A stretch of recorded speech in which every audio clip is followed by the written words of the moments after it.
Bom, gente, boa noite. Estamos aqui começando o 4º episódio do podcast Papo de Perícia da Apotec. Hoje com o tema a odontologia no contexto pericial. Excepcionalmente, a nossa presidente da Apotec não está aqui na mesa, mas eu quero dizer que ela está ali, né, acompanhando todos os bastidores com seu olhar atento e cuidadoso, né, e cedeu o lugar dela aqui na mesa para que os 4 integrantes da odontologia legal de São Luís, do IML de São Luís, pudessem hoje participar aqui. Bom, eu sou Juliana Aires, sou uma das integrantes da equipe de odontologia legal do IML de São Luís. Estou aqui com os meus 3 colegas maravilhosos, né, que hoje vão falar um pouco do nosso trabalho, apresentar alguns casos de forma muito leve, bem superficial, tá?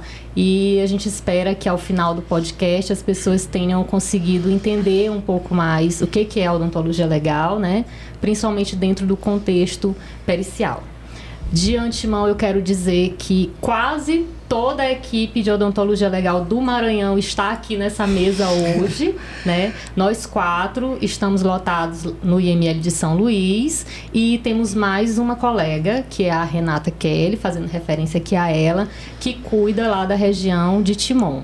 E nós 4 cuidamos de São Luís, região metropolitana e quase todo o interior. Quase todo o interior, né? Grande parte do estado fica conosco. Aí eu vou pedir para cada um se apresentar individualmente, dizendo seu nome, dizendo há quanto tempo está na perícia, quanto tempo de formado, que vocês se sentirem à vontade para falar. Começando aqui com Salem, que já está me olhando. Boa noite, meu nome é Salem Marquese, eu tenho 17 anos de formada. Eu sou mineira, me formei na Universidade Vale do Rio Doce, em Governador Valadares, e vim para São Luís há quase 10 anos integrar a Perícia Oficial do Maranhão.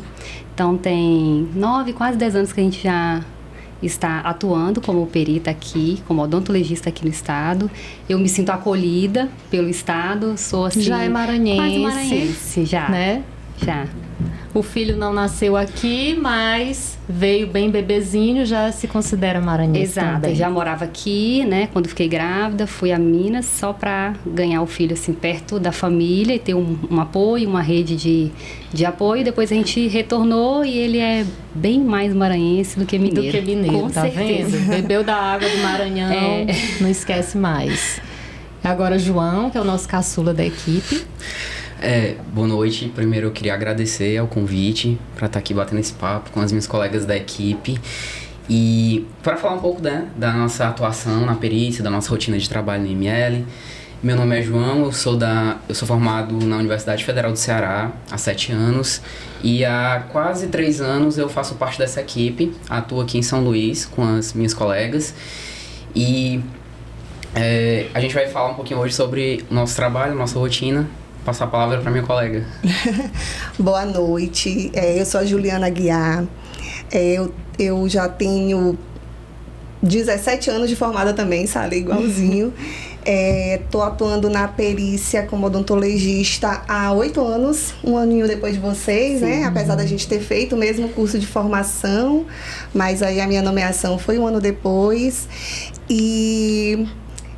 queria até, assim, a gente vê muita curiosidade, né? Quando a gente fala da odontologia legal, a gente nota muita curiosidade, não só das pessoas de uma forma geral, como acadêmicos de odontologia, dos profissionais, né? E até conversando antes com o Ju, eu tinha até falado que, assim, o quanto é importante a gente esclarecer algumas coisas acerca da nossa atividade, né? Como, por exemplo, para entrar na odontologia, para ser odontologista de um instituto médico legal, o que precisa? Né? Então, assim, eu não tenho especialidade em odontologia legal. E mesmo assim, eu sou odontologista. Então, assim, quem tiver interesse, saber que o pré-requisito é a graduação em odontologia, né? Não precisa necessariamente ser odontologista, né? Na verdade, quem vai dizer se precisa ou não ser especialista é o edital do concurso, que é a norma daquele concurso. até hoje, nenhum concurso para odontologista exigiu que o candidato tivesse a especialidade, né? Então, assim, pode ser que daqui a um tempo surjam concursos que vão exigir a especialidade, que valorize a nossa profissão, porque eu acho interessante também valorizar aqueles que já têm a especialidade, mas não é a realidade hoje. Sim. Nenhum concurso que foi feito até hoje pediram a especialidade, né? Exigiram essa especialidade. Então, atenção, acadêmicos de odontologia, né, que simpatizam com esse mundo pericial, que a especialidade, ela vai te dar um pontinho depois, numa fase de títulos, né? Aí você ganha ali um pontinho e de repente sai na frente do outro. Então... E justamente isso, enfatizar, né, que aí sim precisa do concurso, né, um concurso de provas ou de provas e títulos, Exato. né, dependendo do edital, para poder assumir, né, a função. Certo, muito que bem. Então, como eu já disse, eu sou Juliana Aires, né? Já tinha iniciado minha apresentação. Eu tenho 21 anos de formada e estou como odontologista há 9 anos, mas antes eu já estava lá no IML em um outro cargo, né? Eu era investigadora de polícia num concurso anterior a esse de odontologista. Já transitava por ali, né? E já era meu mundo, a odontologia legal. Fez 2 cursos de formação, né, Ju? Sim, fiz 2 cursos de formação. Vamos falar sobre isso, sobre o acesso ao cargo, né? Como é que a gente consegue, não basta só passar no concurso, né? Tem várias outras etapas depois disso. E aí depois a gente vai detalhar cada uma delas. Mas eu acho importante a gente agora, nesse primeiro momento, falar sobre esse quantitativo aqui. Por que, gente, só nós 4 aqui e por que só nós 5 no Maranhão inteiro?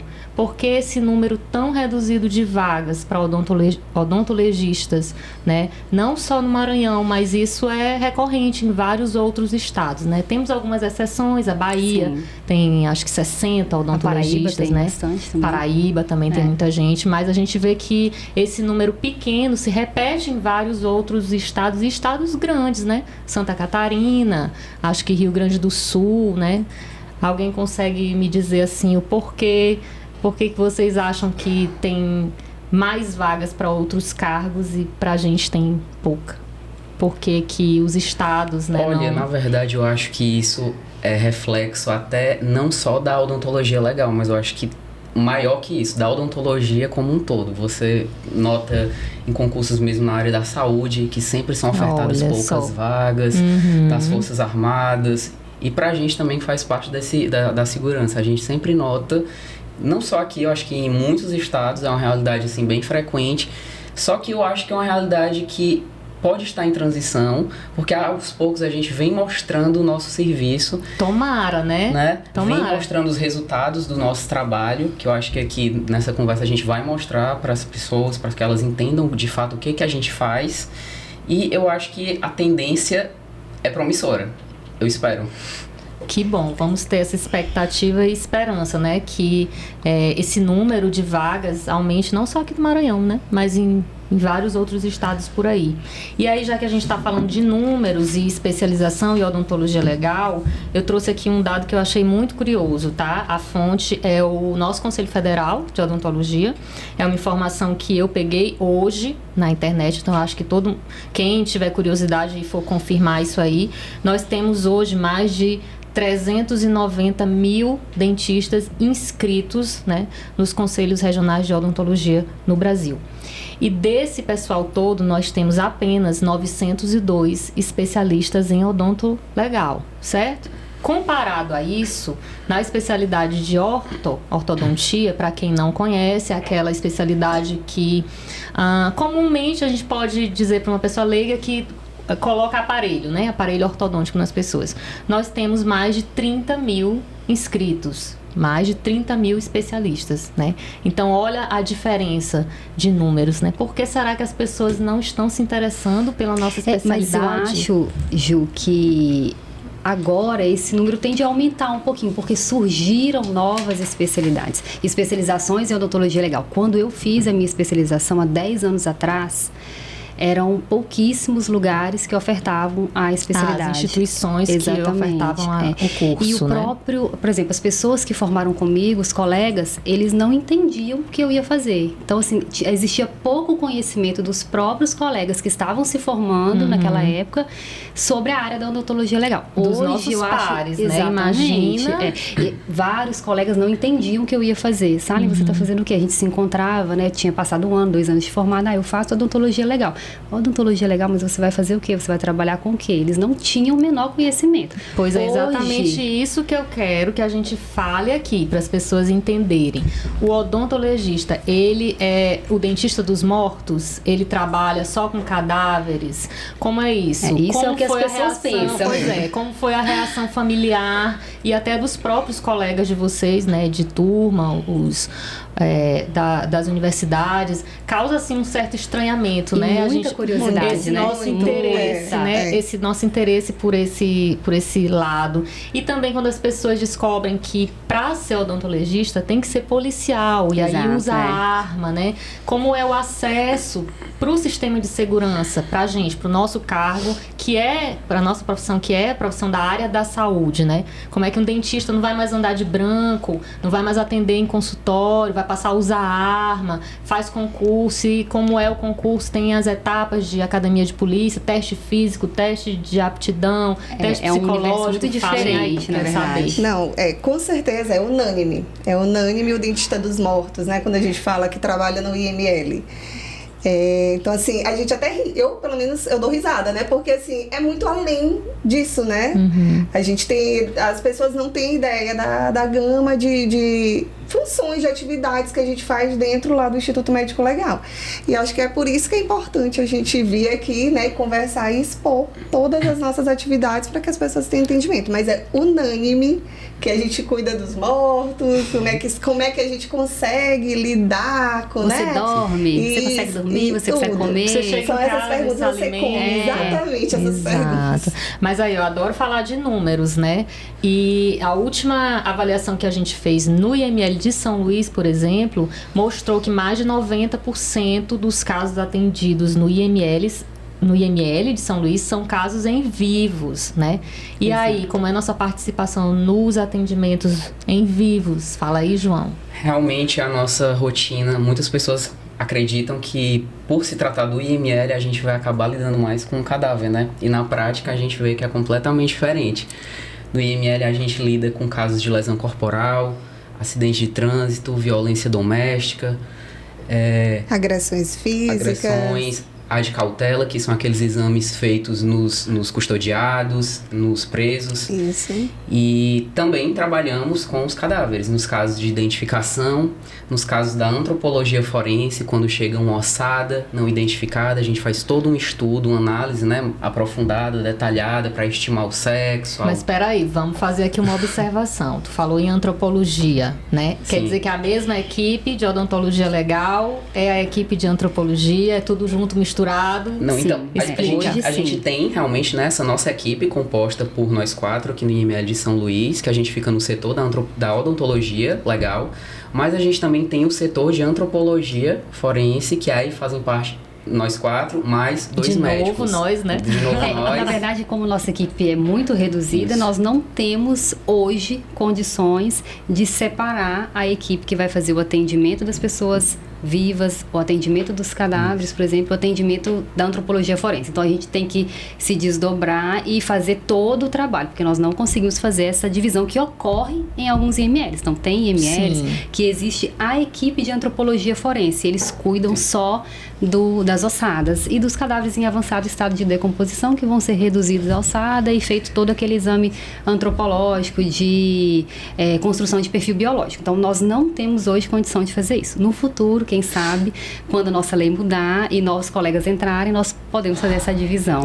Certo, e aí tu falaste sobre a lei, né? A lei aqui no estado do Maranhão permite hoje que nós tenhamos apenas 5 odontologistas para cobrir o estado inteiro, né? E aí essa divisão de ficar 4 aqui e apenas uma lá em Timon é uma decisão da nossa gestão, né? Sim. Eles optaram assim, óbvio, porque na capital tem muito mais casos, demanda, né? Muito mais demanda e tudo mais.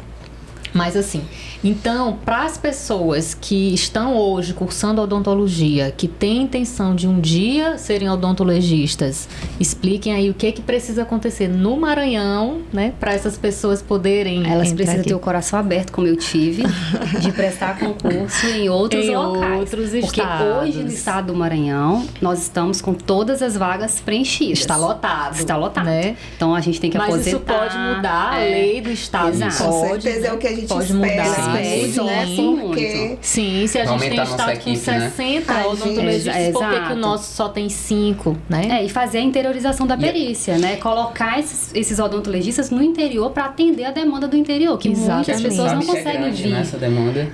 Exatamente. O estado é muito grande, né? E sobre a interiorização, né, é um ponto que os nossos gestores estão agora trabalhando, né, fazendo abertura de novos institutos em outras cidades, né, espalhadas aí pelo interior. E quando esses institutos estiverem Plenamente funcionando, funcionando e tudo, é óbvio que vão precisar também da nossa figura profissional lá, né? Porque João tinha até, antes da gente começar o podcast, tinha falado, né, sobre a nossa lei que diz quem é que pode ser perito oficial, e aí nesses IMLs não vai ter só a figura do perito criminal, do médico legista. O nosso trabalho, ele está respaldado em uma lei, que é a Lei 12.030 de 2009, que ela estabelece quem são os peritos oficiais. E aí são os peritos criminais, os médicos legistas e os odontologistas. Então, essa lei nos dá respaldo para atuar dentro da perícia e fazendo parte da segurança. Então, a gente sabe das nossas atribuições, o nosso trabalho, na verdade, ele se baseia na produção de provas, né? Em estabelecer a materialidade do fato e fornecer esclarecimentos para a justiça. Sempre que formos requisitados, né? Por uma autoridade, que normalmente é a autoridade policial, o delegado, mas também pode ser o Ministério Público, um juiz, né? Ótimo.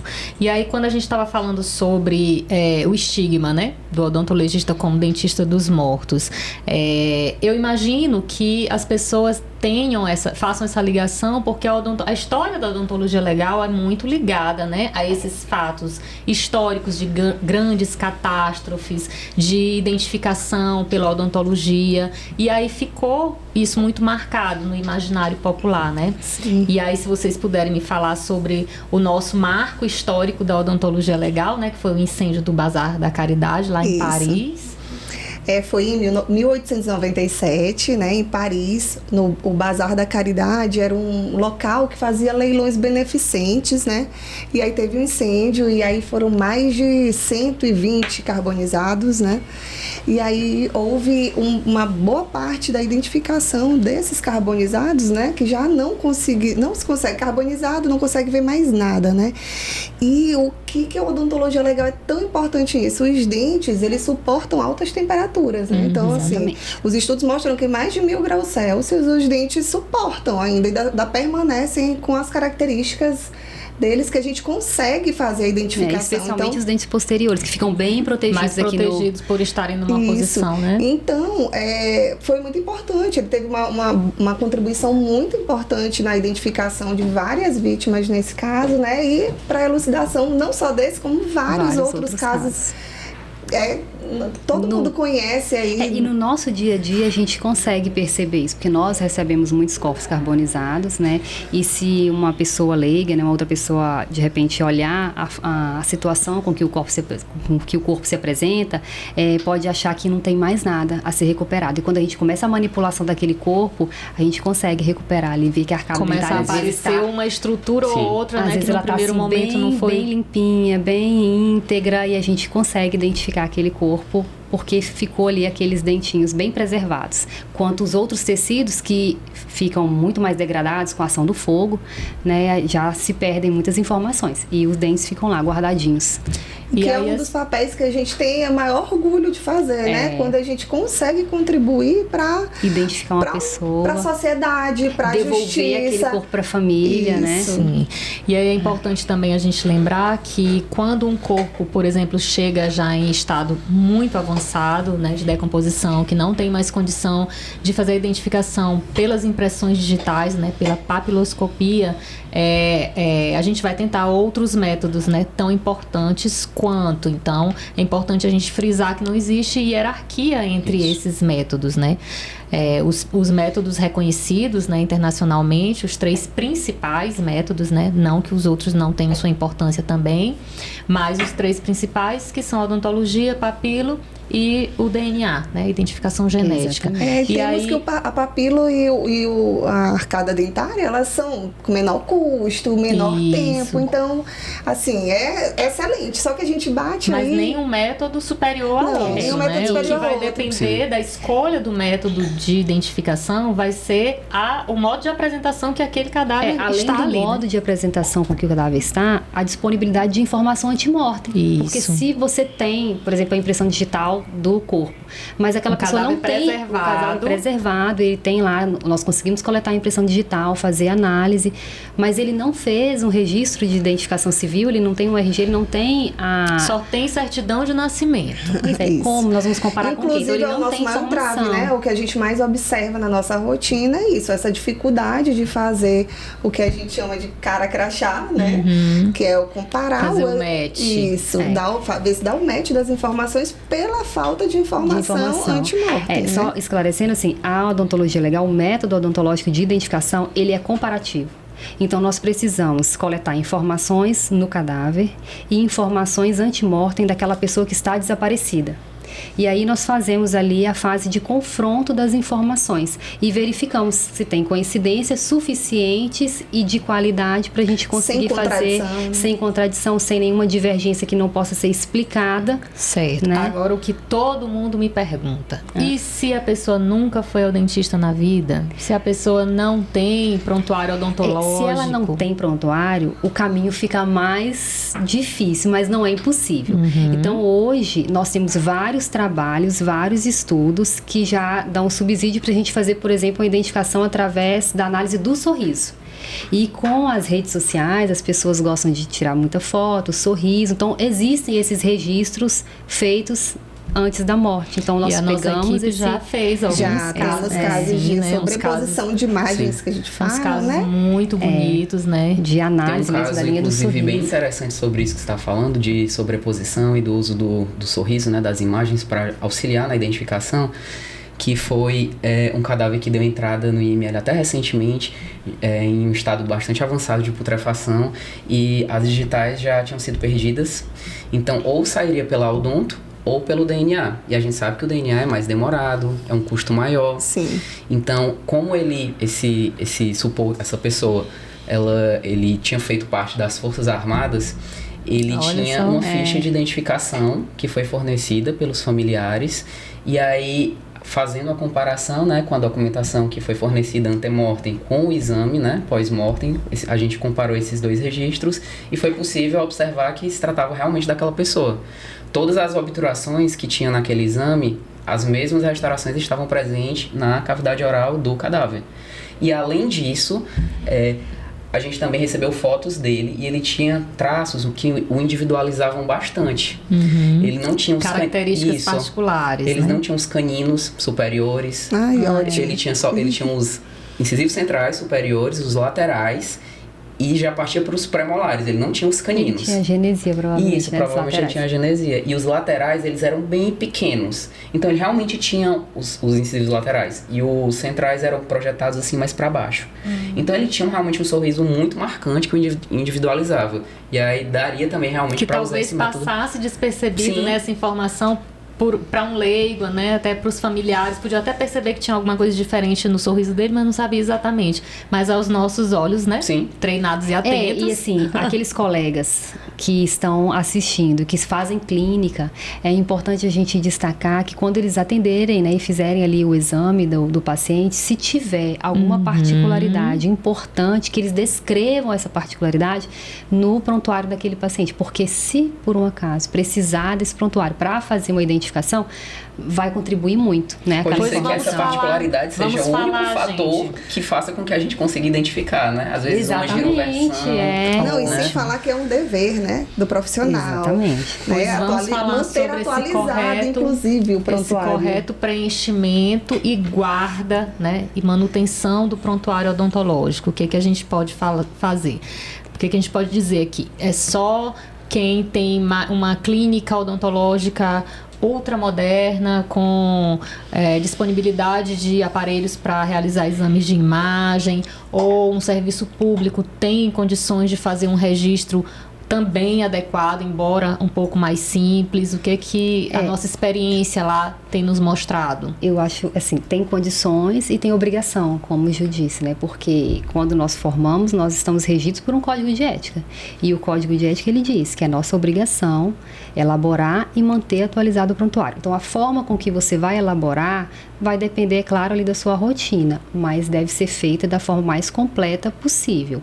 Então, o registro das informações, fotografia, hoje é bem mais fácil, né, fazer fotografia, as radiografias, se forem necessárias para o procedimento, né, fazer a guarda dessas radiografias com cuidado, para que elas não se deteriorem também, porque às vezes a gente pede um prontuário e vem uma radiografia assim bem manchada, manchada a gente já não consegue mais ver nenhuma imagem. Então, assim, fazer o prontuário é uma obrigação. Então, não é uma questão de você, quando está na clínica, pensar, isso é muito burocrático, vou perder meu tempo. Não, você é obrigado a fazer. Vamos diferenciar, né, aqui prontuário de odontograma, né? Porque o que eu observo é que muitas pessoas, muitos colegas nossos fazem essa confusão. Consideram prontuário apenas aquele cartãozinho que todo mundo já viu, branquinho com as marcações vermelhas.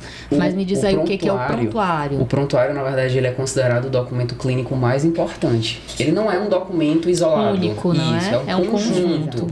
E tudo que faz parte do tratamento daquele paciente, ele vai constituir o prontuário. Exato. Da anamnese, né? Termo de consentimento livre esclarecido, recibos, receituários, radiografias, todo esse conjunto, história clínica, ele faz parte do história prontuário. médica, todas as informações possíveis, modelo de gesso, olha só, importante. Documentação ortodôntica, às vezes uma informação que o paciente diz para o dentista ali no momento da anamnese, ele é usuário de tabaco, é fumante, né, tabagista, e a gente pode observar uma característica disso aí lá naquele cadáver, né? Com aqueles dentes com manchas nicotínicas, ou então pacientes que têm profissões que são características, né, de colocar alguma coisa na boca, desgaste uma costureira, dentário, né? Que coloca a agulha na boca, ou um marceneiro que tem o hábito de botar um prego na boca. Essas informações não vão estar lá desenhadas no odontograma, né? Dificilmente essas informações vão estar lá, Sim, mas podem estar registradas numa anamnese, né? Então, é importante que a gente sempre pedir também a assinatura, né, do paciente para demonstrar que o paciente está ciente do que foi feito, leu, né? Porque, além de tudo, de servir para, assim, ser um dever, ele vai ser beneficiado por aquela atualização daquele prontuário, né? Então, Sim. ele está respaldado legalmente caso aconteça alguma coisa. Sim. E o que a gente também tem observado ultimamente no IML é justamente isso, né? Tem chegado perícia pra gente de periciantes cobrando erro profissional. A gente tem visto isso no último ano, eu acho, Muito. né? Acho que nos últimos 2 anos, esse aumento, essa demanda que a gente não tinha antes, né? E que a gente estava até falando por uma tipificação. Que tende a aumentar cada vez mais, né? E a gente estava até falando que por uma tipificação, né, da autoridade requisitante, né? Que normalmente é o delegado, né? Então é importante dizer, né, que quando a gente recebe essa requisição de alerta, exame, né, Ju? exato, quando a gente recebe essa requisição de exame lá do IML, né, a autoridade que enquadrou aquela situação, aquele problema, vamos dizer assim, né, que aconteceu com aquele paciente, ele está nos solicitando que façamos o exame, né? Sim. Então a gente não vai contradizer o que ele está falando ali, o que a autoridade está falando. Isso. Se o paciente disse para ele que sofreu um malefício decorrente de tratamento odontológico, né? Lógico que o delegado vai querer investigar isso, e nós somos as figuras que temos o conhecimento técnico, científico, para dizer para o delegado se aquilo que a gente está vendo ali no paciente é compatível com a história que ele está contando, né? E que ele contou lá na delegacia. Eu vou só fazer um parênteses aqui, voltando no prontuário para identificação humana.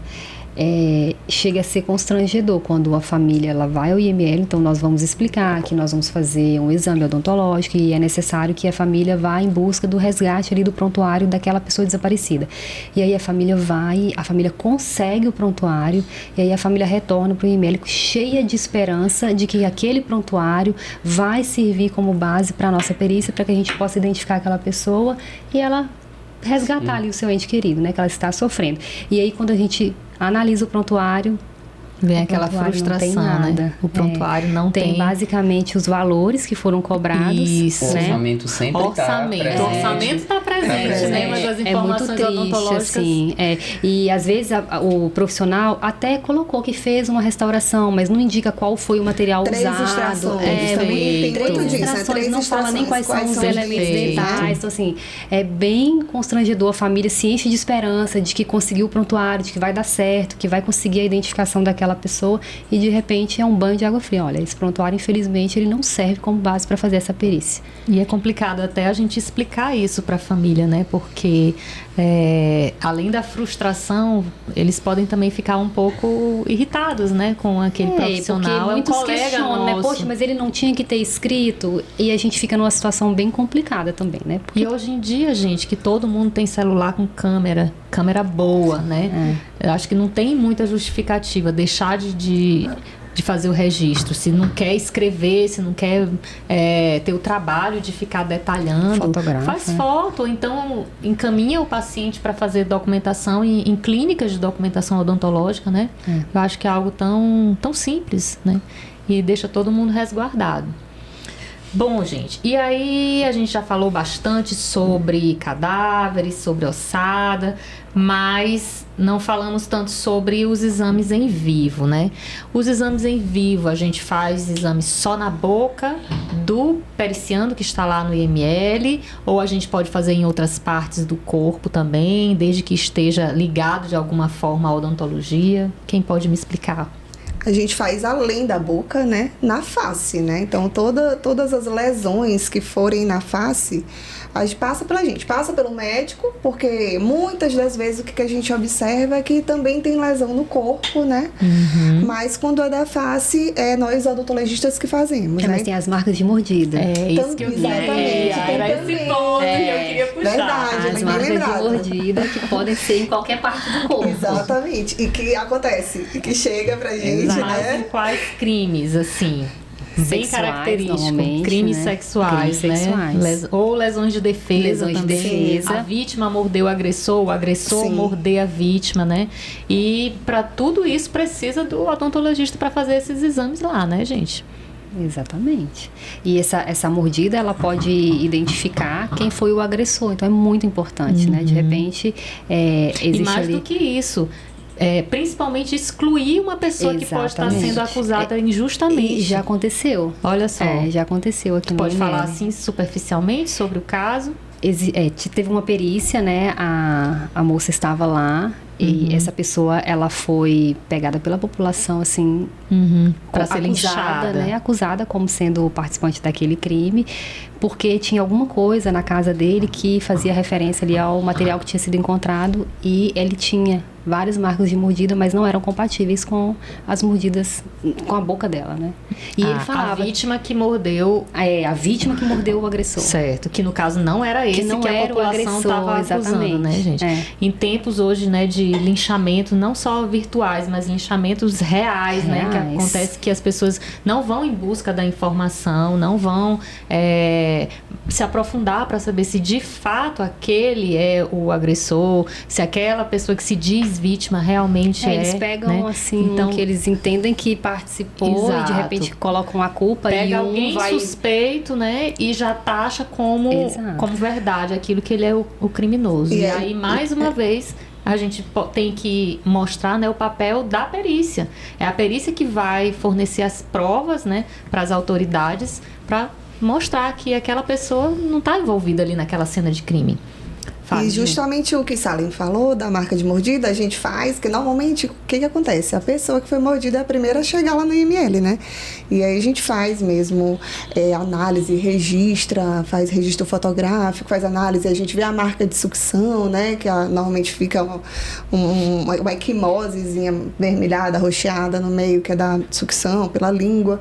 E a gente faz as medições, né, dentárias, mas que solucionar, tem que fazer a comparação, né? Então tem que vir depois o suposto agressor para poder, né? Ou a gente solucionar. Ou a gente dando a indicação de que aquela lesão de fato foi decorrente de marca de mordida, pode até coletar material genético ali naquela própria lesão, né? Para tentar fazer o confronto com o suposto agressor, né? Ou às vezes a gente descaracteriza a lesão também. Ele diz que foi uma marca de mordida, que ele foi mordido e de repente e na hora foi um cachorro, né? Ou um coleguinha, as crianças na creche, alguém está suspeitando que a criança foi vítima de violência em casa, né? Que pode ter, algum adulto pode ter mordido a criança, pode ter agredido de alguma forma. E aí na hora a gente pode até dizer que pode verificar que aquela marca de mordida é tão pequena que não seria de um adulto, pode ter sido de um próprio coleguinha, né? Da sala de aula. Não, e a gente vê na nossa rotina justamente isso, da gente ter essa preocupação de ficar com esse olhar atento ao que é relatado e ao que a gente realmente encontra, né? Então, assim, eu não sei vocês, mas já peguei casos de agressão física, aí você vai lá, tem uma lesão, mas aí a pessoa dá esse dente bem aqui também, e você vê que não tem nenhum link com o que ela tá falando, que teve algum link mesmo que falou, mas o que aquilo colocar outras coisas do agressor. A gente sempre tá atento, sempre tá imparcial, né? Então a gente tá sempre imparcial também, atento ao que é relatado, mas de olho mesmo no que a gente vê.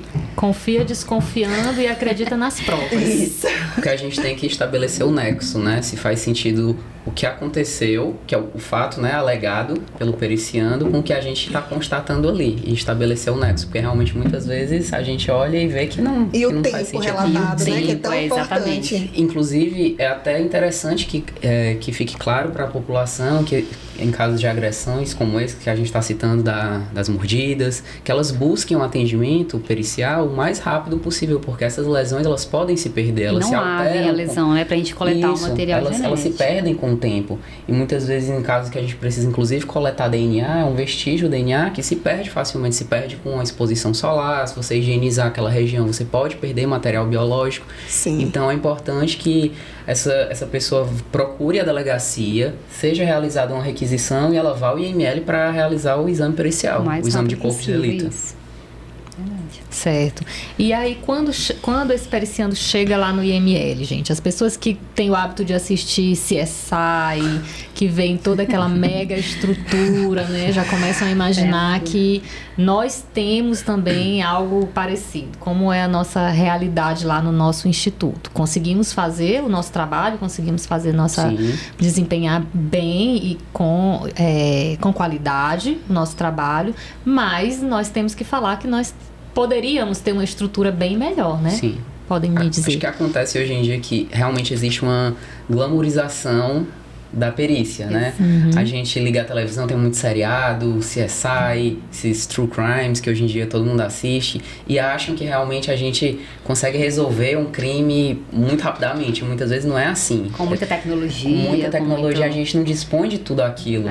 Mas com o que a gente dispõe, com pouco que a gente dispõe, com a nossa boa vontade em atuar, em dar uma resposta para a sociedade, a gente consegue, né, fazer o nosso trabalho com o que a gente tem atualmente. Se nós tivéssemos um pouquinho mais de investimento, né, na nossa estrutura, poderíamos fazer muito mais. Com mais agilidade, né, uma prestação mais com mais agilidade, né?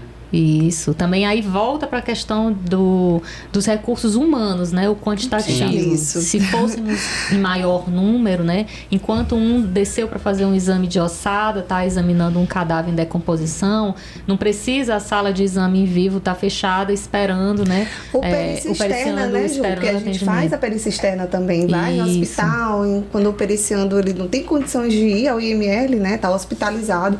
A gente vai ao hospital, já fui ao hospital até em residência também, né? Pessoas acamadas, a gente também pode ir, né? Assim, a ossada, né, que Ju comentou, hoje, por exemplo, a nossa estrutura só permite fazer uma ossada de cada vez. Então, se chegarem 3, e tem 3 famílias aguardando uma resposta. Então, primeiro será feita uma. Por ordem de chegada. Por ordem de chegada, né? E a gente sabe que é um exame complexo, né? Que demorado. exige um tempo, a gente tem que lavar aquela ossada. Então, a nossa estrutura tem que... só permite sobre essas fazer... etapas porque de preparo da ossada, quando a ossada chega, a gente faz toda a análise visual, registra também com radiografias, né? Para procurar se tem alguma fratura, ou se tem algum projétil, ou algum elemento ali que possa compor a cena do crime. Sem contar quando ainda não tá só ossada, né? Quando tem tecido vivo, porque quanto quando ela tempo tá a gente tem que limpinha, aguardar. é bem tranquilo. Né? O processo de limpeza é bem fácil, mas quando ela ainda tem alguns tecidos, né, tem muito, ainda tem músculo, né, então a gente coloca essa ossada dentro de um recipiente com água e ela fica ali para que acelerar, durante vários dias, eu não tenho como falar uma data, um período preciso, porque vai depender do estado que a ossada está, para que aqueles restos de tecido se desprendam do osso. Passa por um processo de redução, né? De redução. E aquela água vai sendo trocada e aquele tecido ossos, vai se soltando. Exatamente. E aí é importante dizer, né? Que nós não temos uma máquina redutora de cadáveres, né? E então, não temos 2 tanques. Não temos 2 tanques. Então, nós a gente depende... Exato. Depende do tempo que aquela falou, a gente não tem um tempo para dizer. Não tem tempo, olha, daqui porque às vezes a família cobra, e tudo que a família quer é prazo. Poxa, mas quanto tempo vai ficar pronto do meu parente? Eu não tenho como te dar um prazo, porque tem 2 ossadas na frente, né? Tem 2 pessoas na frente ainda para serem realizados os exames. E os exames são demorados, porque além da redução, aí vai para um processo de secagem, que a gente depende do tempo, do ambiente. E aqui em São Luís, que chove o tempo inteiro, mais da metade do ano, né? Pois é. Aí depois que ela secou, aí tem o exame propriamente dito ali no osso seco, que é um exame demorado. Os ossos são um exame complexo. É o exame, eu acredito, mais complexo que a gente realiza no IML. Além de que a gente não tem aquela questão, mais uma vez, do CSI de chegar um esqueleto completo, né? A gente recebe partes do esqueleto, né? Então, é importante dizer isso, que nós não... Usualmente, né, nós não vamos ao local de achado de cadáver. Nós dependemos, até porque a gente não pode sair do IML, né? Tá lá porque atendendo... nós somos poucos, né? Isso, tá lá atendendo os outros periciandos e as outras ossadas que já chegaram e tudo. Então, nós temos outras figuras profissionais que vão ao local de achado de cadáver, que são os removedores, né? Muitas vezes passa despercebido ali naquele local de achado um dentinho, né? Porque eles acham que é algo que não vai fazer diferença. O que importa é pegar o crânio, às vezes é o fator decisivo, né? Exatamente. E o dente, ele tá, na ossada, ele tá desprendido, né? Então, ele cai com muita facilidade. Né? Então, explica aí, quando o corpo entra em decomposição... Isso, então, quando o corpo entra em decomposição, assim, quando tá no total, no geral, que é o que o Salim falou, ele fica só os ossos, né? E algumas vezes... decorrendo do tempo, a gente é encontrado só os ossos, são só os ossos mesmo. Muitas vezes. Então, assim, quando ele é recolhido, não tem um trabalho, às vezes, muitas vezes, minucioso, de vasculhar um dentinho mesmo, que tá lá solto. Então, várias vezes a gente observa o que a gente chama de perda pós-mortem, que é aquele alvéolo, que é o buraquinho onde o dente se encaixa, onde encaixa a raiz, aberto. Ou seja, a gente tem a certeza. Os dentes de uma raiz só, né? Aqueles que têm uma raiz só, eles se desprendem muito fácil. Então, assim, a gente sabe que a pessoa tinha aquele dente. Morreu com aquele dente. Morreu com aquele dente, exatamente. E são os dentes anteriores, que são os dentes que a gente precisa, por exemplo, poderia fazer uma análise de sorriso. Delineamento de imagem de sorriso. Talvez algumas vezes a gente precisa retornar no local para poder fazer essa busca. Exatamente. Então é isso. Se tivesse a disponibilidade, né, do odontologista fazer essa busca, seria excelente. Só que a gente não consegue. Mais uma vez. E como é que sai do IML? A gente não consegue ter não pode, mais né? odontologistas no estado. Aí os removedores dão importância, né, pro crânio, que é grande, né, é visualmente mais perceptível. O fêmur, né, também é muito importante para nós e tudo. Bacia, e aí fica lá dente, fica vértebra, fica costela, fica ossos de mão, de pé. Não é? Ossos pela metade, se você tem que identificar se foi por lesão, se foi por animal, né? Que a gente já ainda viu, tem, né? Casos isso, né? Porque quando é encontrado em local aberto, né? Não tá ainda enterrado, tem a fauna, né? Que pode chegar lá e roubar alguns ossinhos que vão fazer falta para nós, né? Na hora do exame. Certo, gente. Então, Que mais? Sobre a guarda do prontuário odontológico, que a gente já falou um pouco, né? Sobre o correto preenchimento. Faltou a gente dizer para os nossos colegas, né? Quanto tempo que esse prontuário deve ficar guardado? Quanto tempo que deve ser mantido na clínica?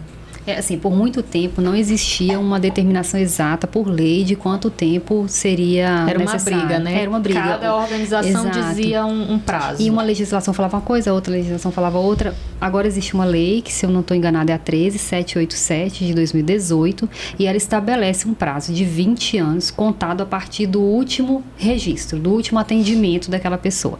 Então, a partir dos 20 anos, o cirurgião dentista, ele está já por lei, né? Ele pode fazer a eliminação desse prontuário, ou alternativamente à eliminação, ele pode fazer a devolução do prontuário para o paciente. Mediante assinatura de recibo, né?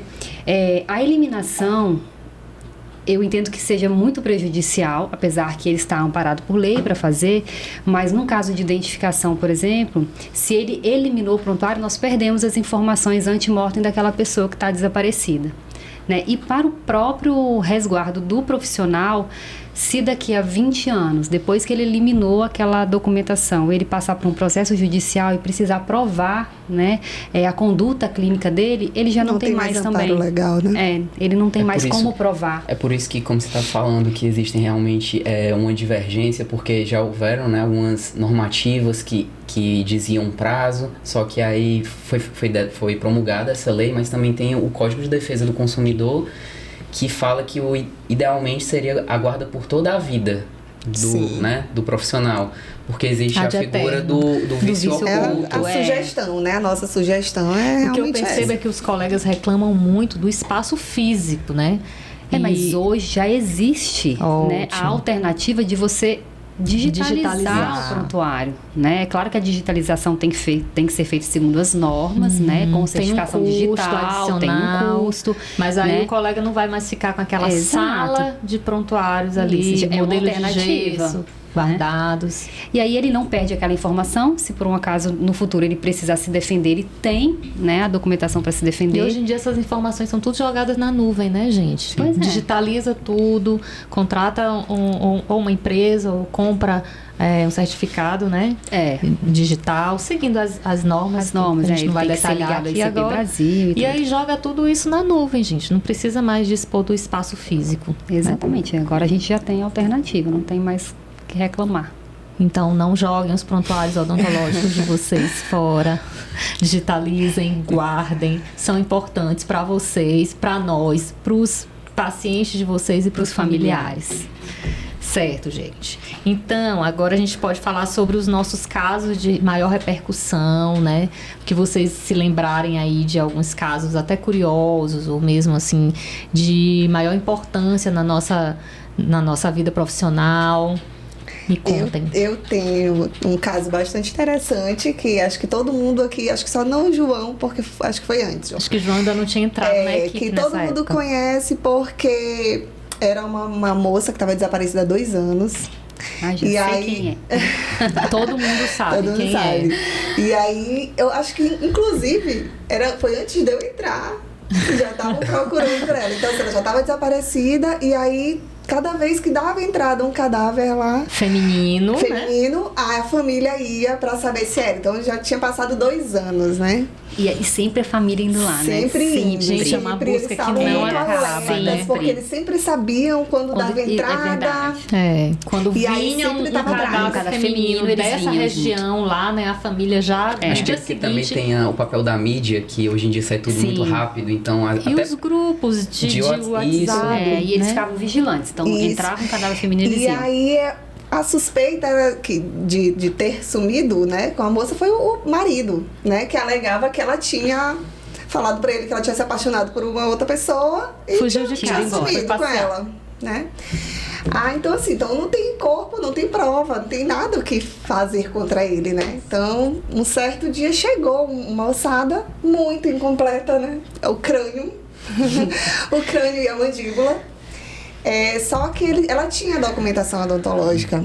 E aí a gente fez... A família tinha conseguido, né? Com o profissional. Isso. Só que A documentação era muito boa, só que as informações odontológicas não eram tão, né, assim, a ponto da gente ficar totalmente seguro. Tão individualizadora. Tão individualizadora, É importante a gente falar que não existe uma quantidade mínima de pontos coincidentes para a gente fazer a identificação. Diferente da papiloscopia, por exemplo, né? Nós precisamos de qualidade de informação. Às vezes um dente só pode ser suficiente, né? Vai Isso, depender para do caso. formar aquele nosso convencimento de que é aquela pessoa, né? Que não existe no mundo nenhuma outra pessoa com aquelas mesmas características odontológicas. Não, com certeza, tem que ser totalmente seguro, né? E aí a gente ficou pensando como é que a gente podia fazer para somar, né? A gente queria queria solucionar o caso, mas queria estar seguro para dizer, né? Provar que realmente era. E aí foi que a gente fez a sobreposição de imagens.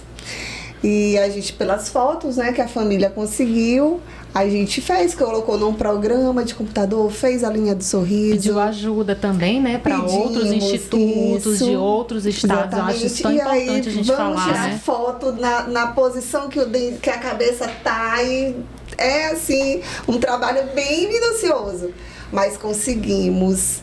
E aí a gente ficou super seguro porque bateu todas as informações, né? E aí a gente agradece a tecnologia, o apoio dos institutos parceiros e a essa documentação também aí que ajudou. Foi possível entregar rapidamente um cadáver para a família, né? Conseguiu, e aí a família, enfim, né, conseguiu uma resposta, porque você há 2 anos direto lá pro IML, você não quer ir nenhuma vez, né? Você tá indo 2 anos várias vezes é porque tá desesperado, né? Ele é um lugar que não se vai a passeio. A passeio ou sem algo muito importante, muito grave, né, para fazer. Ou a pessoa tá ali por uma agressão física ou de alguma forma tá com uma lesão no corpo, ou é uma família que tá buscando alguém desaparecido, né? Sim. É importante até lembrar que a gente faz um protocolo, a gente tem um protocolo interno, né, no IML, de todo cadáver que chega desconhecido, a gente faz um registro ali para que quando os familiares, né, eventualmente apareçam, a gente ter documentado aquilo ali para mostrar para os familiares e aí eles terem pelo menos uma ideia de que pode ser, né, o seu parente desaparecido, e aí a gente vai tentar ou pela odonto ou pelo DNA ver uma forma de comparar e ver se realmente é ele, né, para entregar para a família. É bacana falar isso, né? Que nós hoje dispomos desse registro, né? Da forma que é possível a gente fazer, desses corpos que dão entrada lá no IML sem a identificação, sem o documento de identificação, né? E aí a gente sabe que hoje existem algumas pessoas que desaparecem, que saem de casa, não dão notícias. E que nunca foram reclamados por ninguém, né? Exato, nunca foram reclamados. E aí nós temos esses registros lá, coletamos também material genético, jogamos no banco de desaparecidos, que é um banco nacional, né? Importante também a gente dizer isso. No site da Secretaria de Segurança Pública, inclusive, tem um link de desaparecidos, que é importante porque as pessoas tenham essa ciência, né? Busquem lá as informações, vejam se o seu familiar aparece entre os desaparecidos de lá. E caso você tenha um familiar também desaparecido, de ir ao IML para ver se, de repente, ele... Assim como buscar nos hospitais, né? Exato. Vão buscar informações em outros lugares. Sim, outra coisa que eu achei também muito importante que a Ju falou foi da colaboração entre os estados, né? É que nós somos odontologistas do estado do Maranhão, né? E esse serviço de odontologia legal dentro dos IMLs é regido por cada estado da federação. Mas o que não nos impede de pedir ajuda, de trocar experiências. Todas as vezes que a gente já foi atrás dessa ajuda em vários estados, fomos atendidos, né? Sempre fomos atendidos. E também nós esperamos um dia, né, podermos prestar colaboração, né, para os outros estados também, quando pedirem a nossa ajuda. E aí, algumas vezes a gente já contribuiu também com a Polícia Federal, alguns casos que eram de competência da Polícia Federal, mas foram para o IML e nós realizamos a perícia. Inclusive recebendo, né, peritos federais lá dentro do nosso instituto, que não foram fiscalizar o nosso exame, não, né, de forma não foram nenhuma. nem fomos trabalhar fazer em conjunto. Fomos trabalhar juntos, né? A parceria chega já até em âmbito federal. Diga aí, João, um caso interessante. Um caso interessante. Eu me lembro de um caso de um carbonizado, porque eu acho que os carbonizados sempre são um desafio pra gente, né? Que a gente já quando você sabe que um cadáver carbonizado deu entrada no IML, você sabe que é um desafio, porque já não vamos conseguir aquela identificação pelas digitais. Aí todos já esperam, né, a resposta da odonto também, E aí, né, já é um caso que vem pra gente, né? E aí, caso a gente não consiga, vai pro DNA. Sim. E aí, tinha saído uma notícia de um cadáver que tinha sido encontrado num carro, cadáver totalmente carbonizado. E aí, quando deu entrada, a gente viu que era um cadáver bastante reduzido, tinha muita perda tecidual, aquela coloração enegrecida, o que levava a crer, muitas pessoas achavam que podia ser até uma criança, porque como Pelo existe tamanho, uma perda, né, de volume muito acentuada, as pessoas acham que pode ser uma mulher, uma criança. Os populares, né, que Exato. estão no local de achado. E muitas vezes a mídia já divulga como uma criança, como uma mulher, por conta disso. Pelo tamanho. Sem ter realmente... reduz muito Exato. mesmo, né? A gente pega sem ter aquela identificação já concluída, muitas vezes a gente vê na mídia uma informação equivocada. E aí, os familiares dessa suposta pessoa foram ao IML, levando já a documentação odontológica. Então foi muito rápido. E era uma documentação, ele era de outro estado, era do Rio Grande do Sul, se eu não me engano, então a família já levou a documentação ortodôntica dele. E a gente sabe que a documentação ortodôntica... É o que a gente mais gosta, né? é Documentação o que a gente mais gosta, porque ela é muito completa. Então tinha radiografia... Só perde com a tomografia. Só perde com a tomografia. Tinha radiografia panorâmica, o laudo da radiografia panorâmica, as fotos de perfil, de frente, fotos da oclusão, tudo muito completo. Só que o desafio maior foi porque, como ele estava muito reduzido devido à carbonização, foi muito difícil encontrar lá quais dentes que a gente ia conseguir utilizar para identificação, né? E aí só tinham disponíveis 5 dentes na boca dele. No corpo. No corpo, 5 dentes. Só que os 5 tinham restaurações. E restaurações que eram possíveis realmente no momento da comparação, a gente tinha certeza que era. Porque eram muito individualizadoras. Tem as fotos tinha as fotos das obturações, exato. Né? Então a gente vê aquela mesma obturação, naquela mesma face do dente, com aquela mesma angulação, com o mesmo material. Então foi possível sair pela... São tantas informações, isso, né? muito Num rico, só dente, né? E se ele estiver restaurado, então uma quantidade... E adicionalmente, ele ainda tinha uma filha que cursava odontologia e tinha atendido o pai. E ela também levou a documentação, porque ela chegou a atendê-lo na faculdade. Sim. Então ela também levou a documentação que ela tinha feito do prontuário do pai na faculdade para adicionalmente a gente utilizar. Então eu tive 2 documentações muito completas. Estava rico nesse dia, né? Muito excepcional isso pra gente. Né? E o corpo também, né? Tinha como comparar. Exato. Porque às vezes a gente tem a documentação maravilhosa, mas aí o corpo não permite fazer essa comparação. E isso é inclusive um desafio caso não der certo pela odonto, porque a gente não saberia qual material biológico encaminhar para o DNA. Porque realmente estava bem destruído. E dente restaurado não é o material de primeira escolha, exato, né? Para exame genético. Os dentes estavam muito friáveis, porque como o Ju até falou, o carbonizado, né? Devido à ação do calor, eles ficam muito quebradiços. Então, a gente tem que ter o cuidado de descrever detalhadamente antes de manusear. Antes de tocar. Fotografar de vários ângulos. E tanto que depois, em algum momento, o dente até fraturou um pouco a raiz. Pra ver assim, a como gente tava pega muito assim, frágil. né? No tudo dentinho. Isso. Então, tudo cuidado. Assim, com muito cuidado. E aí, ainda bem que a gente conseguiu fazer esse caso e entregar rapidamente pra família. Que legal. Não. Diz aí, Sally. Eu vou falar 2. Ótimo. Ela é rica de casos. O primeiro foi um caso bem interessante que a Marinha estava fazendo uma patrulha no navio e encontrou um navio à deriva aqui nas proximidades do Porto de Itaqui. E quando eles foram averiguar, tinha um corpo de uma pessoa já em avançado estado de decomposição dentro do navio. Eles fizeram as buscas lá no navio e encontraram um passaporte de um estrangeiro. Caramba. Então, provavelmente, aquela pessoa era um estrangeiro.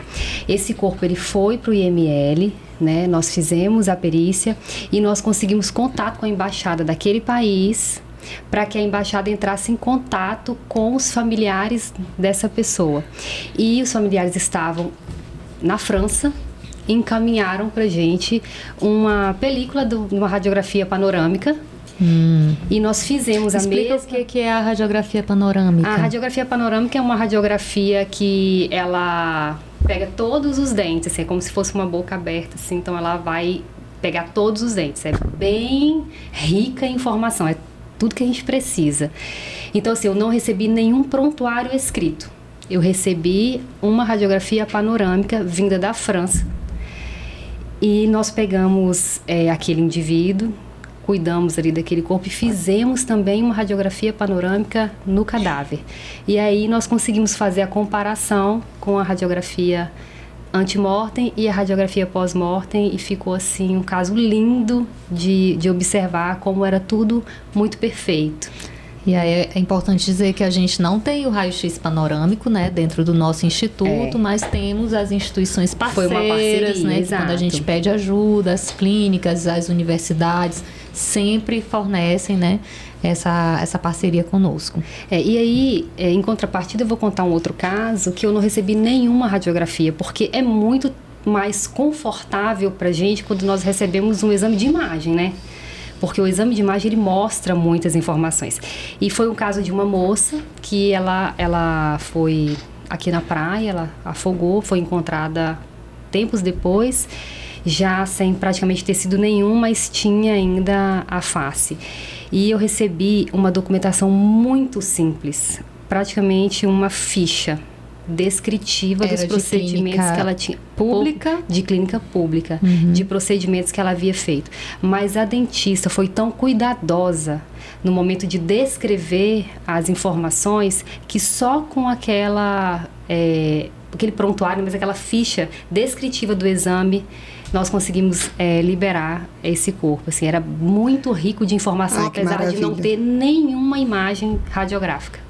Olha só, a comparação, né, de uma documentação rica vinda da França, com exame de imagem. Porque às vezes as pessoas pensam que precisa ter um exame de imagem, precisa ter um modelo de gesso, precisa ter algo assim, e não, um prontuário bem elaborado, bem descrito, ele serve... descreve o dente, descreve o que foi feito no dente. A face, o tipo de restauração, ele era bem... E ela tinha também algumas particularidades na anatomia dental e a dentista descreveu as particularidades. Né, que a colega teve em anotar aquilo.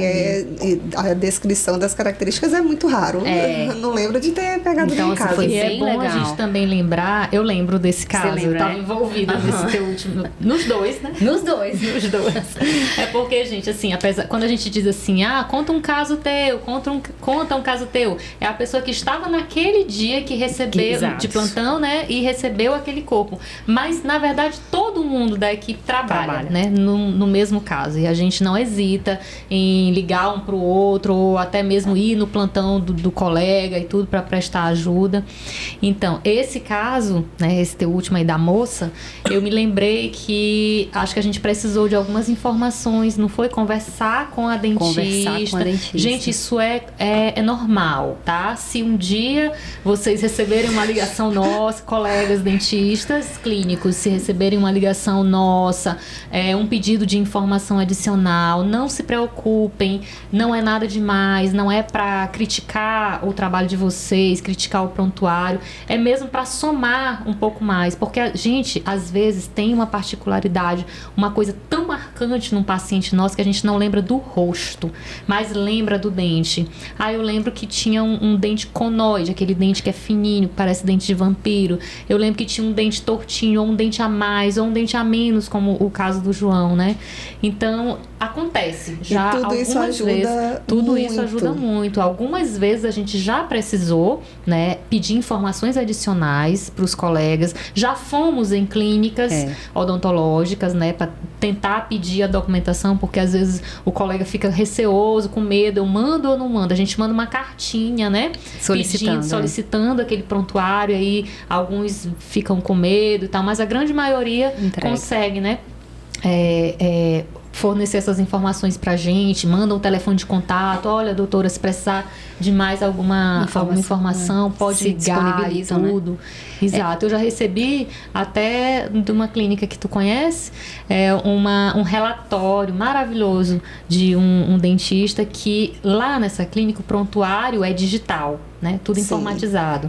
E aí ele não só me mandou os prints lá do programa dele, como escreveu, foi detalhando, né? Dente por dente. Olha, esse desenho aqui significa isso. Isso é importante, que porque ótimo. alguns dentistas colocam algumas siglas ou alguns símbolos.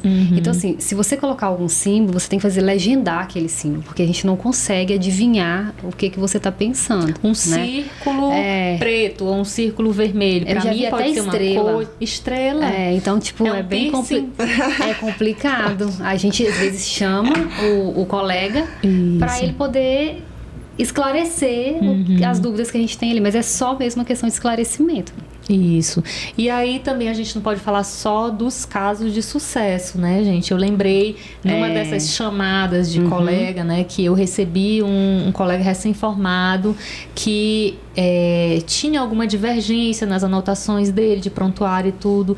E ele estava assim tão nervoso de falar comigo e de precisar, de garantir que aquilo que ele tinha escrito no prontuário era verdade ou não. E aí a gente vai conversando, deixando a pessoa à vontade, explicando que ninguém vai sair dali preso, ninguém vai sair do IML preso. Às vezes a gente chega de viatura, né, na porta das clínicas, Assusta, mas não né? não é para assustar, não é nada, é porque É o nosso Gente, meio é o nosso É o nosso trabalho, a gente trabalho, precisa desses né? esclarecimentos, né? é o nosso trabalho, né? E aí, mais uma vez, reforçar a necessidade do cuidado com a documentação odontológica, né? Que Também mais, meus lembrei bem amores? aqui, Ju, de um caso que eu peguei que o cadáver, né, usava aparelho ortodôntico, né? E não, nossa, eu comemorei tanto. Aí eu já peguei eu uma pedi, não tinha Não tem documentação nenhuma. Nunca tinha feito documentação. E Usava quem aparelho colou esse ortodôntico. aparelho? É dentista prático. E não Dentista, usava. não é dentista. Tá, Não tinha nenhuma documentação. tá. Então, pra gente ver os casos que tem por aí, né? Tem. Normalmente os nossos casos de insucesso são quando a gente não tem, né, aquela documentação para comparar. Que aí a gente até tenta... A gente às vezes recebe, mas uma documentação assim tão fraca, né, em detalhes, que aí a gente sabe... Tem no corpo a gente encontra obturações, a gente encontra traços bem marcantes, mas a gente não tendo aquele material para comparar, pra gente não vai adiantar muito. E aí o máximo que a gente pode conseguir nessas situações aí, quando se trata de uma ossada, por exemplo, é traçar o perfil biológico, né? Que já é muita uma coisa. ajuda. Vamos falar aí o Exato. que é esse perfil biológico, gente, que a gente faz lá no nosso O exame. perfil biológico, nós vamos traçar algumas características que a pessoa tinha em vida. Então, nós vamos fazer a estimativa do sexo biológico, se era homem ou se era mulher. Nós vamos estimar a estatura, estimar a afinidade populacional e a idade. Mais conhecida como afinidade populacional. Como etnia, que eles falam? Etnia, raça, cor da pele. É. Porque a gente está falando Hoje, da população exato, leiga. hoje a Nomenclatura mais correta usada é a afinidade populacional. O que é bem difícil, né? Os métodos são, pelo menos aqui são bem complicados, porque nós somos muito miscigenados, então assim, dá às vezes um nó na nossa Para o cabeça na hora Brasil, de... né, é mais de aplicar delicado os a gente métodos. dizer que é aquela... e aí assim, são vários métodos para estimar cada um desses parâmetros. Então, vai depender daquilo que nós temos também disponível na mesa, né? Então, se eu tenho um método que, por exemplo, para estimar o sexo, o melhor método é nos ossos da pelve, mas se eu não tenho os ossos da pelve, eu vou fazer o quê? Então, eu tenho outras alternativas. Não, eu lembrei de um caso agora de identificação. Ele sairia pelo odonto facilmente. Ele era uma ossada, né? Só foi encontrado mesmo os ossos. A família também já estava procurando há um tempo e tinha aparelho. E aí é o que a gente fala de como chega pra gente, né? Então ele tinha aparelho ortodôntico, usava em todos. Chegou com um dente ou dois com o bracket ortodôntico, né? Aquele metalzinho. Eu já peguei. Mas ele que retirou em casa...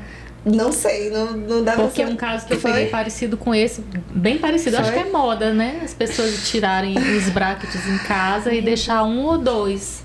Não sei, Ju, pode ser também Era alguma adolescente? coisa. Era Não, jovem? Não, era adulto. Ah, Ou a tá. pessoa deixou de fazer as manutenções, né? É. E aí o que acontece? A gente já tinha documentação, tinha as fotos da oclusal, tinha restauração muito característica, a restauração estava idêntica. Só que como era ossada, a gente ainda assim quis fazer o perfil antropológico. E aí a gente não sabia a idade, a gente não sabia a estatura. E a gente fez e bateu certinho, assim, com todo, né? Então, todo o perfil traçado, predominantemente masculino, de estatura média, de idade média, estava tudo lá dentro do coisa. Então, assim, a gente somou no nosso caso, né? Não só pela odontologia, mas dá essa outra resposta que pra gente é uma satisfação muito grande fazer e ver que, né, tá tudo encaixando perfeitamente. Isso.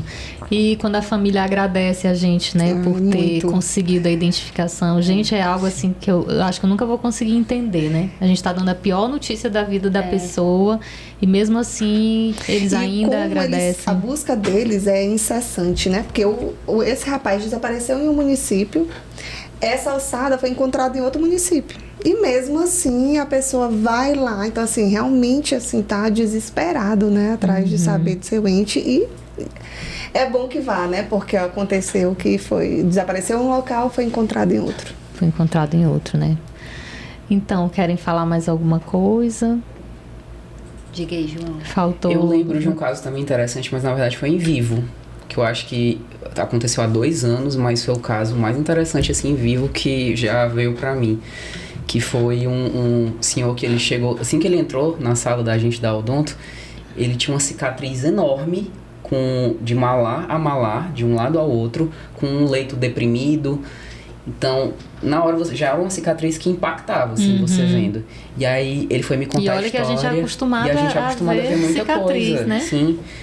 E ele levou uma documentação médica e levou fotos. E ele me mostrou a foto de como ele foi pro hospital. Tinha todo um afundamento de rosto aqui. Você não via mais rosto nele. Eu até acho que eu mostrei pra Sally na época. E mostrei só a foto dele no hospital e Sally me perguntou: tá, mas esse corpo deu entrada quando? Eu falei: não, mas ele tá vivo. Eu falei: não, ele tá vivo aqui. Porque pra mim foi surpreendente ele ter sobrevivido àquilo. E tanto no BO como pelo relato dele, ele disse que estava dormindo, alguém entrou na casa dele, invadiu a casa dele e o atacou com enxada. Nossa. Então, em região de face. Então ele teve um afundamento ósseo que foi necessário fazer uma cirurgia de reconstrução facial. Às vezes até mais de uma, Sim, né? Exato. Tá, até mais de uma cirurgia. Ele perdeu 15 dentes. Inclusive, ele levou uma foto com a garrafa PET e os 15 dentes nessa garrafa PET. Pra mostrar que ele tinha perdido por conta dessa agressão. Mas ele levou a foto, né? Eu já recebi os dentes algumas vezes, né? As pessoas trazem... Olha só, as pessoas trazem os dentes pra mostrar, né? Pra provar. Olha aqui, doutora, o dente que eu perdi no acidente de trânsito, ou então na agressão física. O que me impressionou, assim, foi a violência. E a gente descreve o dente. A gente descreve. Descreve. Todos os dentes que a gente recebe, a gente detalha muito bem, né? Então, assim, o que me surpreendeu nesse caso foi mais a violência da agressão, da agressão, né? Assim, de uma pessoa fazer aquilo com outra e resultar em uma coisa tão séria, né? Assim, a ponto de ser necessário fazer uma reconstrução facial. E já que tu tá falando de agressão, né? Casos de vivo e os casos de violência doméstica, gente. Os números cada vez muito, né? Maiores a gente tá recebendo, né? Agora, cada com a vez pandemia, mais né? Aumentou bastante. Pois é, talvez o convívio, né, mais próximo, convívio diário, isolamento social, pode ter causado, né, o aumento desses números. E é curioso porque o nosso papel ali, né, como odontologistas, para avaliar aquelas lesões em face, porque geralmente o agressor, né, ele quer deixar a vítima feia, ele quer atingir o rosto, né? A autoestima daquela pessoa. A autoestima. Né? Além de ser uma região, assim, de muita vulnerabilidade, muito fácil de ser atingida, né? Isso, muito fácil de ser atingida. Isso. E até é importante que as mulheres vítimas de violência saibam que o atendimento no IML, né, é feito 24 horas, que elas não deixem de ir, porque como foi mencionado, essas lesões com o tempo elas tendem a desaparecer, então é importante a realização do exame para que fique registrado, porque aquilo vai fazer parte de um processo e o nosso laudo, o laudo que sai do IML é muito importante para os trâmites desse processo. E se for preciso, né, se elas ainda estiverem internadas e tudo, em cuidados hospitalares e tudo, solicita o exame externo que a gente vai também. Muitas vezes a gente faz também aquela perícia indireta com base na documentação que a pericianda leva até a gente, né? Em alguns casos realmente não foi possível ir imediatamente após a agressão, mas aí deu entrada em um hospital, toda aquela documentação que foi registrado no hospital, a gente pode pela fazer equipe, uma perícia. né? Porque a equipe de enfermagem, Exato. a equipe médica, todo mundo tem acesso àquele prontuário, né? E todas aquelas informações são importantes para a gente. Aquela evolução, né? A evolução do paciente ali dentro da instituição clínica. Querem falar mais alguma coisa? Já estamos chegando no nosso final. Vamos fazer nossas considerações finais. Quiserem dar algum recadinho para os colegas, para os acadêmicos, para a população em geral, para os curiosos. Assim, para os acadêmicos que querem ser odontologistas, eu digo sempre para insistir, persistir, estudar, porque, assim, realmente é uma profissão fascinante, eu me sinto muito realizada, eu acho que vocês também. Nós não temos rotina, nosso trabalho todo dia é, assim, diferente, né, mas... eu me sinto muito realizada no que eu faço, então eu procuro sempre incentivar aquelas pessoas que têm vontade. Não é fácil, não é um caminho muito fácil, porque tem um concurso público, então as pessoas precisam se dedicar realmente, né? Abrir aí o coração para ir para outro estado, né, João? Olha Como aí, a gente fez, né? Eu sou mineira, João, metade da equipe Ceará, Isso. Metade João da veio equipe. do Ceará, eu vim de Minas, então assim, aquelas pessoas que realmente desejam, que querem, que se sentem, que acham que vão se sentir realizadas com essa profissão, que realmente se empenhem e estudem, porque vale muito a pena. É um trabalho que eu gosto muito de fazer. Muito bem. Quer falar alguma coisa, João, para finalizar? Já que Salim deu o recado para os acadêmicos, o meu recado acho que vai para a sociedade, que apesar do IML não ser um lugar que ninguém deseja estar, ninguém deseja ir, a gente tenta desempenhar o nosso trabalho com o máximo de esforço para que a sociedade se sinta assistida, né? E em casos de cadáveres, a gente tenta fazer um trabalho para liberar aquele corpo mais rapidamente, de uma forma segura para a família. E em casos de agressão, como foi pontuado anteriormente, é importante a realização do exame de corpo de delito. Então, mulheres que foram agredidas, casos de agressão física, violência doméstica, não deixem de buscar o atendimento pericial, porque isso vai ser importantíssimo em um processo futuro.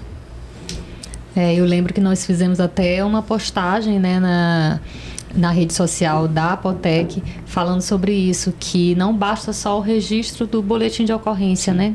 Algumas mulheres vítimas de agressão física, elas fazem o registro do boletim na delegacia e acham que já está suficiente, que só isso aí vai condenar o agressor, né? Não acaba com o registro da ocorrência. Se a lesão deixou vestígios, você precisa ir no Instituto Médico Legal para fazer o exame de corpo de delito, para que aquele vestígio, aquela lesão seja detalhada minuciosamente e possa fornecer subsídios para a autoridade condenar aquele agressor, né? Ju, queres falar alguma coisa? Acho que só reforçar o recado para os colegas dentistas mesmo, da importância, né, de ajudar, de nos ajudar, né, nessa parte que a gente faz das identificações, de tentar contribuir com respostas para a sociedade. E a gente depende diretamente de todos os colegas, né? Então, assim, sendo repetitiva mesmo, mas é importante, é necessário, é seu dever. Não é chatice. Não, elaborar e manter atualizado o prontuário odontológico com todas as informações possíveis, que individualize o seu paciente e que vai ser importante até para você, né? Para o profissional, para se respaldar legalmente e nos permite, né, trazer respostas para a sociedade também. Muito bem, gente. Então, eu acho que a gente já pode terminar aqui. Agradecer a presença de vocês, agradecer o espaço que Carol Noleto nos concedeu aqui. Me deu até a cadeira dela hoje, porque ela queria acomodar a equipe toda. Mandar um abraço para nossa colega de Timon, né, que está fazendo um trabalho também bacana lá, sozinha, mas sempre que precisa, a gente está aqui também à disposição. E é isso, espero que a gente possa ter esclarecido algumas dúvidas da população em geral, dos acadêmicos, dos colegas, dos curiosos, e dizer que qualquer dúvida a gente está por aqui, mandem mensagem para Carol, ela faz chegar até nós. É isso, gente, obrigada.